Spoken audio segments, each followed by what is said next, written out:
Welcome back to the next episode of New Game Plus. I'm here with old mate Jason. Old mate. Yeah. I've graduated old mate. Thank you, Megan. Part of the furniture. And now so am I. Yeah. Well, geez. Yeah. Wow. Wait. Okay. That's fine. On that note, Can't get rid of me now, we have guys. another very big episode, and the guys love it when I say really big show, but it is a very big episode of New Game Plus, Absolutely. I've been smashing out Detective Pikachu on the 3DS. which we are going to cut to a review of very soon. But we also had you on for a panel about Dermy's next serious business, which discusses the boundaries of different companies and stuff like that. Another, of course, very controversial topic That's that it. we can't help ourselves but cover. It pretty much stresses me out. There's privacy laws and like how companies just take control of everything they want. Yeah, welcome to the modern world. And then at the very end, we've got the big game itself, the one we've Get all been waiting hyped. for, God of War. Yes. Looks really cool, and it'll be great to chat to it about you guys. But I guess the first one we should go into, and it was sad seeing you be sad, Detective Pikachu review straight away. It wasn't that bad, but enjoy.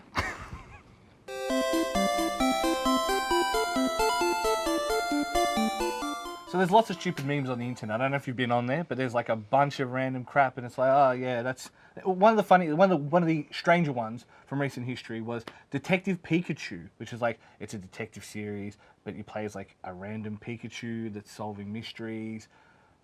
Doesn't make any sense to me, but I figured I'd get Megan in to discuss what about it. Does it make sense to you? Does it at all? Not quite. It's definitely a bit of a mishmash between Carmen Sandiego meets Phoenix Wright Ace Right. Attorney. So you're pretty much a really adorable Pikachu wearing a really cute cap with a looking glass, and he meets a young boy called Tim in Rhyme City. And basically, things have gone amok, and just so happens that they're all in the right place at the right time, and they can help each other solve a small mystery. Sherlock Holmes, get it? Sherlock. Oh, No, no, that's fine. But the funny thing was the meme that we were discussing at the start was the voice acting. Originally, the petition and all the whole shebang was we should get Danny DeVito to do the voice yeah. of Pikachu. Look, they didn't quite get there, but they chose someone that sounds almost identical, and it really is jarring. He's such a cute little queer, yellow thing, and his voice is really husky, but the mannerisms don't really add up or suit it, so he could have been a lot cuter and would have been great. Do you think it's one of those things where that it's obviously such a heavy Japanese text-driven and Japanese voice-driven game that even like the physical cues sometimes are off? Do you think that there's a problem trying to translate that across? You just don't think that it was a good match whatsoever? It wasn't a great match, but the narrative is really basic. It's probably a really watered-down Pokemon game for entry-level young players that are really dabbling into a narrative game that want to sort of solve mysteries, and it's like a point-and-click, basically. As the story progresses, there's a bigger issue at heart, which unravels the whole narrative from there, and it's pretty great. The clues get a bit harder as you progress through the game, but there's no point system or incentive to progress. It's just simply getting to the next area to discover more clues. So it's purely, so again, it is very Phoenix Wright. It's very much driven to that point. Like, it just sounds to me like it is that Phoenix Wright style game chucked on a Pikachu skin. Yep, I think it does lack a little bit of like, why should I care about Tim and Pikachu? There's a little bit of that, but essentially it's a great entry point for this type of genre. Yeah, so I guess that question becomes then, if there are like, is there certain like, is it worth it even for just the puzzles? I know Professor Layton, even if you don't like the setting, people might like the puzzles. No. See, to me, like Professor Layton's like hectically difficult. I think it's really satisfying in that game when you finally spend a really long time on it. Yeah, exactly. Whereas this is just so basic that it wouldn't satisfy that demographic at all. It's really like for a younger gen. Oh, great. Yeah, but definitely check it out if you love Pokemon. It's definitely a bit fun.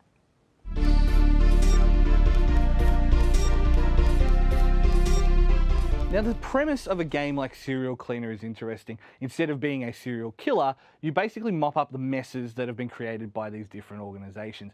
And they're going for a little bit of a Hotline Miami vibe. You go home, you're sitting home with your mum, you get a phone call telling you to go out and clean up this mess, and you live in that suburban life, and it kind of follows the story as it goes along from that point. The problem with this compared to something like Hotline Miami, where the gameplay was just so phenomenal and so fantastically fun, is that it's a really limited interactive kind of game. So you have the mop and you have, the vacuum, and you have the ability to pick up bodies, and it is a stealth-based game. However, you don't really have the ability to hide around corners or do any of the stuff that I've come to expect from a stealth game. Like, it's not exactly going to rival Metal Gear Solid. Like, it's not Metal Gear Cleaner, though, I mean, I'm sure Konami are considering it. And therein lies the problem, is that it's a real simple change the pattern of the people chasing you. There's easy ways to hide from the cops. it just didn't scratch the gameplay itch that I was looking for. The presentation's fantastic, really simple pastel colors, looks very 70s, so it nails its aesthetic. It's just lacking in the gameplay department, and unfortunately we're talking about video games, so if your gameplay isn't there, kind of doesn't matter what else you do. It needs to be the whole package, and unfortunately Serial Cleaner isn't. So it's tough to recommend it. If you see it cheap, grab it, but if not, probably give it a miss.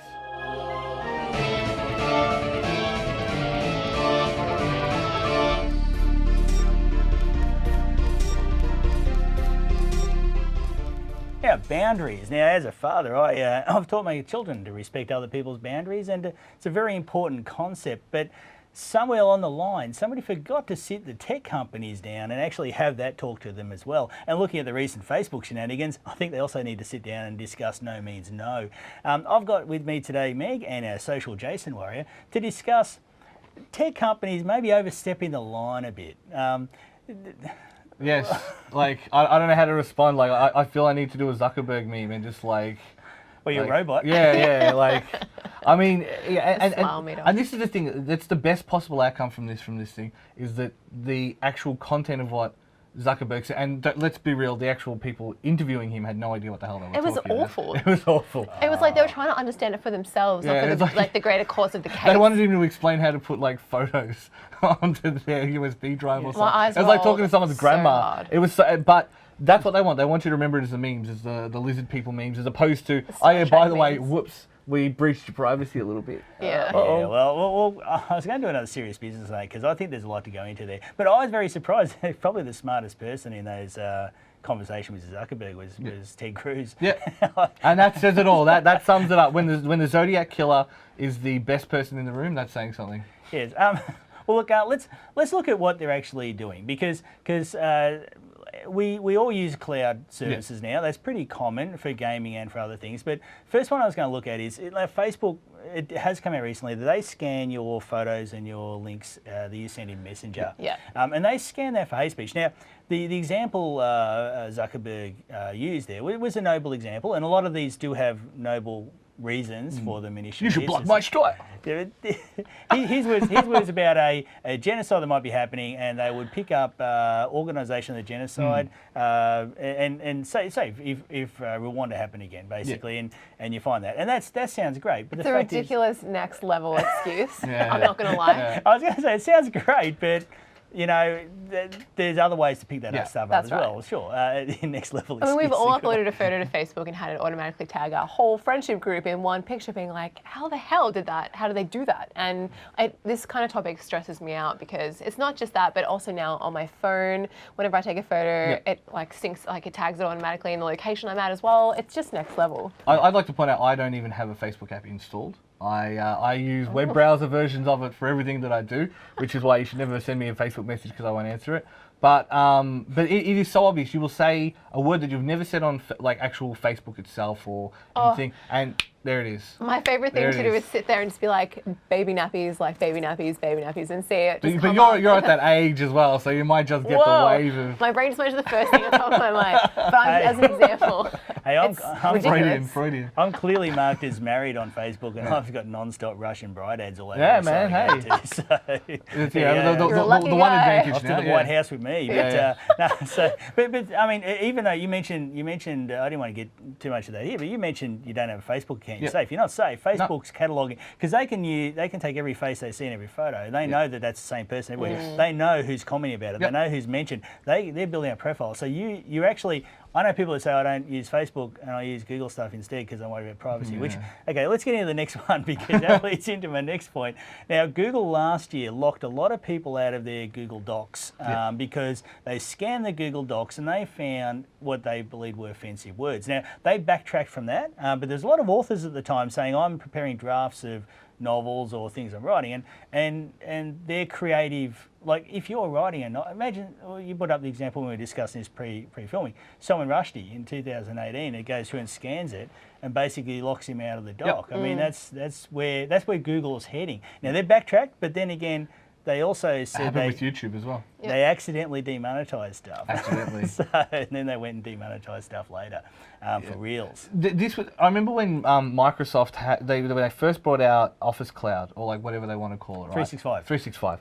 And they said, if you buy the original one, great, you can save your own files, blah, blah, blah. And then they would offer you a discount on cloud, but the proviso was they were allowed to access your documents. Or they were giving free copies to universities as long as they got to keep like a copy of your thing. And it's like, what if someone's done their like thesis or their dissertation?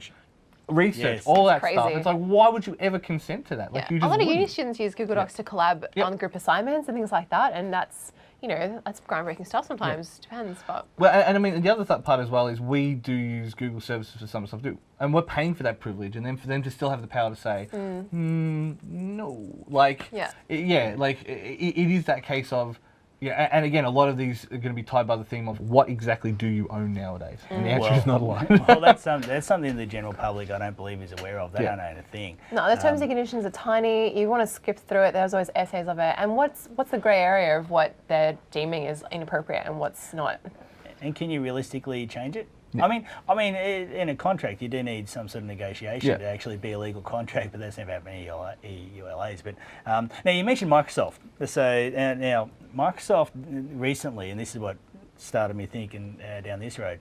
It was found in their new terms and conditions. A bit of a worry for gamers about saying offensive words or hate speech, however they want to term it today, a vague term on Skype or some of their services, and what the penalties can be. Now just quickly, it was discovered by a guy called Jonathan Corbett, who does research in this stuff. We'll get to something that happened to him after that later, so remember that. But basically, well, in the Code of Conduct section, we've clarified that use of offensive language and fraudulent activity is prohibited. We've also clarified that violation of the Code of Conduct through Xbox services may result in suspensions or bans from participation in Xbox services. And this is the bit that I'd be worried about, including forfeiture of content licenses, Xbox Gold membership time, and Microsoft account balances associated with the account. Yeah.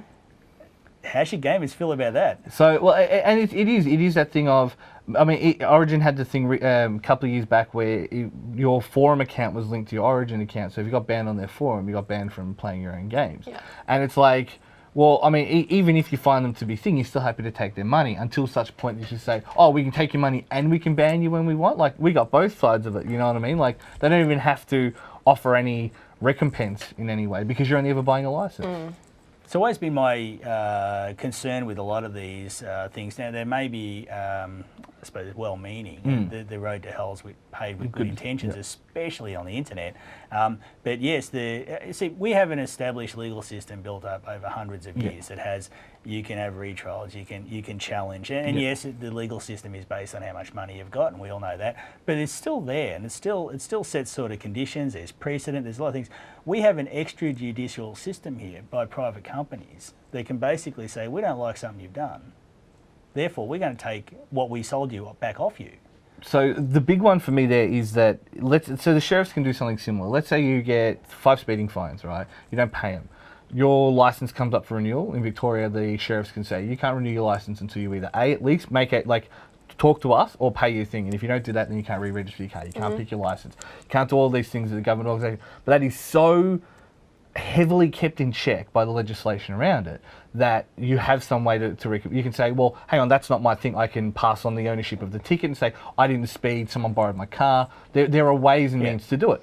In this, it's a civil suit. It's going to come down to who can afford the better lawyers. And realistically, the company doesn't have to win. They've just got to like beat you. It's just got to be a Pyrrhic victory. It's just got to be that they can do it without. They can run you out of finances without you being able to fight them back effectively. Yeah, well, the legal system is how much money you got. But at least it exists, and at least it does have some sort of recourse. That does have, some sort of challenge ability in it. Now, people like to talk about, but that's a conspiracy theory. Yeah. How bad can be. But the guy who I mentioned before that actually put this on Microsoft and Reddit promptly got banned. So, and that's the thing that makes people's tinfoil hats just sort of sit in place nicely. Illuminati. I'd argue very strongly that, and some of the high-profile bannings from Twitter, and I'll say his name, Milo. Now, for all the stuff he did, the fact that Twitter even cared he was there, it just staggers me. With hundreds of millions of users, and they're focused on one person. I mean, they should be writing. But an edit button instead, for God's sake. That's an ignoring. Do other things that are important. That's ignoring the social capital that he had. Like that's pretending that he existed in a vacuum and that he didn't have the army of swarming like alt-right bots to do what he needed. But like, I understand. Like they're very happy to let it go as long as the controversy doesn't go too far one way. You know what I mean? Like Twitter brand. And it's all, and that is 100% it, Megan. They can pretend that it's a moral crusade, but it is 100% brand. Yeah. If people are paying because there's controversy and it's bringing people there to go, oh my God, that's fine. Yeah. But then the second it starts to become, well, hang on, like this is too far. We believe this will affect our stock price. Logan Paul. Exactly it. Like that's exactly when they'll act, when it is all about the brand. And that is the problem with corporations pretending that they have moral clauses. They don't. Like by sheer virtue, they don't. Like, yeah. Just quickly, we're going to continue this on our online version. People watching the show, jump on our website, newgameplus.tv, or on YouTube, New Game Plus TV. We're going to continue after this on our online version with a little bit about Blizzard, Overwatch, and those sorts of goings on there.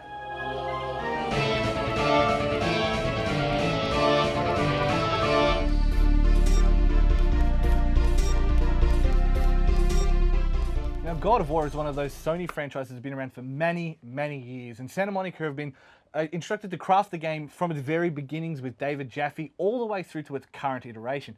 And it's had some peaks and troughs, but I'm actually pretty glad to say that the new one, despite being a reboot and all of the baggage that comes with that, is a pretty good game. But it's not just my word you should take on. I've invited Jordan to talk to me about it today, and we are going to discuss how, I guess, the shift actually works for the game. Like the way they've taken Kratos, the character, the angry man who likes to murder things, and all that over the very top violence, and yet somehow give it purpose in this new one. Yeah, anger's definitely the right word, because that kind of summed up Kratos as a character from the beginning, from God of War 1, 2 to the PSP, all the way to 3. Kratos is kind of, people have always described him as a one-note character. Now, I always loved Kratos. I love Kratos. He's so much entertaining. You know, if he's a one-note character, it's a really good note. I enjoy the note. You could play it for hours, but this time they have done so much more. They've branched out. I think they've taken a lot of influences from The Last of Us specifically, not just through the pacing, the cinematic take on it, but also the relationship between Kratos and his son. And the boy. You go, the boy, yes, boy indeed. You go and give a character like Kratos, someone who's known for being pure anger, pure just murdering hate kind of thing, and now put him in this situation with a son, with a young lad. He has to train, he has to teach, he has to learn a whole bunch of things. It creates this whole interesting dynamic, and it's a whole nother level to the characters. And that is probably the first takeaway from the second you play the game. This game could not have existed in its universe without the originals, in the sense that, not that you have to know the story, not that you have to be necessarily aware of what the character did and all this different stuff, but his previous persona as the pure God of War, vengeance personified, all of these nasty, this just dreadful distributor of vengeance and violence, needs redemption. And that is what this story is about. And we start off the story, and he's burying his wife Faye, along with Atreus, his son. They're burying the wife and their mother. And she's asked to be taken to the highest mountain in the realm. And basically, that is the pretext for the story as far as what our compelling motivation is. Beyond that, it is that the game is 100. Don't play the game for the story. Play it for the conversation. Play it for the dialogue between the boy and his father. That's definitely been my favourite part, is the dialogue specifically. Some of the lines, like I love Kratos as a character, and some of the lines have been so good. Everything from like telling his son to hunt for deer, and the kid asks, "Where's the deer?" And Kratos replies, "Well, in the direction of deer." Yeah. And the kid's just, that's something like my dad would actually say to me as well. I'm like, oh, I understand that. And there's so many lines, like the line where he kind of laughs once off and the son's like, "Is that you laughing? Are you laughing, Kratos?" And he just yells, "I do not laugh," at him. And there's so much interesting back and forth that just fleshes out this character so much. But the game just does a lot. It takes on that cinematic perspective from Last of Us, but it also brings a lot to gameplay as well. I think the combat is really interesting. So they've shifted it. And it reminds me of the shift from coming from Max Payne 1 and 2 to Max Payne 3. Kratos is an old man now, and he plays like an old man. Like, he can still distribute all of these massive amounts of violence, but unlike, you remember in the old days when he's like jumping off Kraken heads, like ripping them off and things like that, he will still do that, but there's a sense of, I don't know, like a weight to his motions now, because they've changed it to the rear perspective, because they've changed it to the heavier style combat. But it works. The combat, I've spent a lot of time on it, and as a combat engine, it works. It's also something as simple as the ability, that button to return the axe. Yes. You've got an axe, it's almost a projectile. Like, there's actually a lot of ranged combat in this. It's surprisingly understated, but the axe is super useful. And there's so much attention to detail with one of these games that focuses so much on production values. Just the sound, the feel of doing things, just pressing that button to return the axe, that thwack. There's so much sound, like the crackling of the lightning and stuff, and everything about the sound, the production is just so good that creates this polished experience. And it's so long as well. There's so much to do, so much content. If only you grind. If you play it so that you get through the game and through the story, which you can do, though I wouldn't recommend it, it can get tough. It does take a while to get into its stride. That beginning, that tutorial at the start, once you start to unlock powers, you realize just how tedious it was. I was playing it on the hard difficulty, and it was so tedious. Like, having to play so defensive as Kratos, it does take, you have to actually switch your mindset. You're so used to God of War. I'm just going to run in, dash, because that's what I do. I'm playing Bayonetta / God of War. Run in and I'm killing them. And then later on, it has a little bit of that Bayo in the sense that you can actually level up dodging abilities. You can level up, or you can kind of build him the way you want to play the game, which was something that I actually enjoyed about Bayonetta, that they've brought into this one and really made a whole part of that experience. And I think one of the main things about the gameplay when we're comparing it to the old ones, everybody knows God of War, the old style hack and slashing. Everybody knows, like, you could probably finish 3 God of War games just by pressing square, square, square, triangle. Everybody knows that if you've played God of War, square, square, square, and triangle. you unlock all these weapons, what's the point? I know. I've got new combos. Like, I could do these elaborate, amazing combos, but do I need to? I could just do this and finish the whole game. So they definitely, I think that was one of the main foremost things that they addressed with this game. So they made sure the combat was versatile, was interesting, was satisfying, but it also just evolves so much from the way you get new weapons, new abilities, new elements, but also your boy button, the things you can do with boy. It's made it a lot more interesting. And that is the thing. So they've spent a lot of time on this engine. They've spent a lot of time making it like a holistic experience. They've spent a lot of time making it good. Is it worth people's time? I'm getting the feeling you're going to say yes. As a fan of Kratos and God of War, just the dialogue alone, the interchange between boy and dad, the fact he just calls him boy every time, you know, it's so, the writing is just perfect for me. Yeah, and like I genuinely think if you look at it as an interaction between Kratos and his son Atreus, it's a great game. Probably contender for Game of the Year. I still don't think it resolves itself well enough, but I'll see you at God of War 2 because I guarantee you that's the next one to be announced.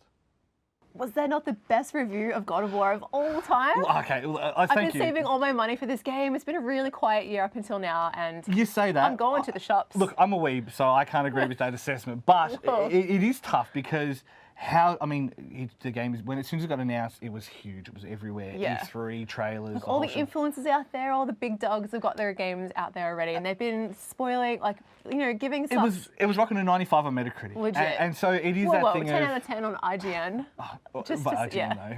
I shouldn't say that too loud, but it is that thing of how do you ever live up to a hype like that, you know? And so. But it has, and it will for a long time. Just relax. It can't be. Anyway, no. So like, I'm really glad that's finally here, and it really seems to have nailed what it's trying to do, because it's always a worry when they build up these games and you just go, oh, that kind of. Yeah, I think we can smell that a mile away now. I think a lot of those people that you don't pay to say good things, like us, I think it's really interesting to see that God of War is consistently delivering right now. And it seems to be pretty popular. And obviously, as time goes on, people will start to pick it apart and things like that. But I think that's fine. Like, I think any good story-driven game, you should always go back and reflect on it and go a month later. It's like, do I still think about that the way that I did when I first played it?